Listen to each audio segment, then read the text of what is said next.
Okay, in this video I'm going to cover number 17.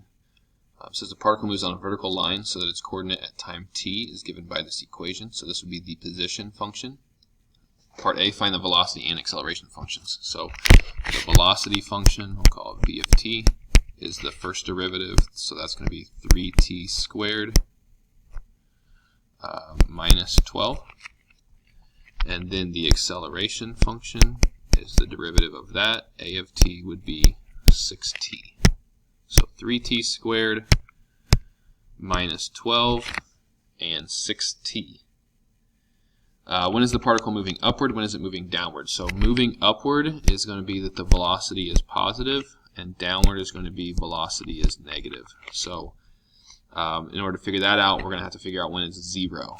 So I'm going to take the velocity and set it equal to 0. So 3t squared minus 12 equal to 0. It's going to end up with t squared equals 4.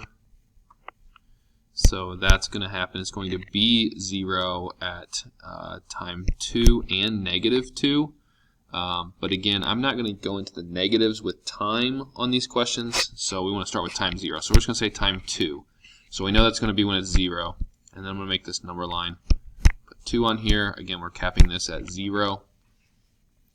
So pick a number that is less between 0 and 2 for this function. Anything between 0 and 2, so like 1, that's going to give you a negative number. And then pick something greater than 2, and that's going to give you a positive number. So it's going to be moving downward from 0 to 2, and it's going to be moving upward from 2 to infinity.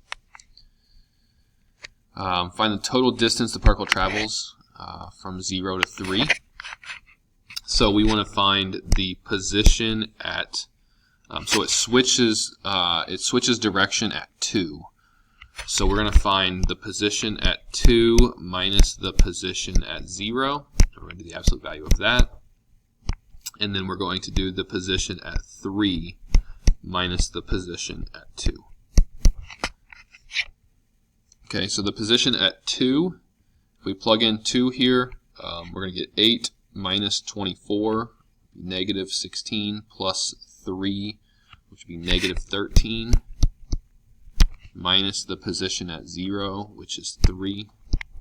So that's going to give us a total distance of 16.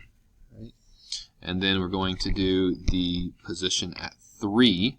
So that's going to be 27 minus 36. So that's going to be negative 9 plus 3, which is going to be negative 6.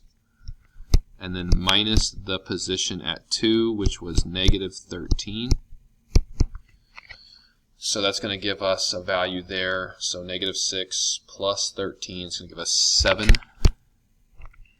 And so that's going to be a total distance of 23 units here. 23 meters. It doesn't really say, does it? So a distance of 23. Whatever the unit is. Meters, feet, not really sure. When is the particle speeding up and when is it slowing down? So we already kind of know the velocity line here. Velocity line we have at 2. It's negative here between 0 and 2, and it's positive from 2 to infinity. So we're going to find acceleration as well. So the acceleration function is 6t. We want to know when is that going to be 0, which is going to happen at time 0.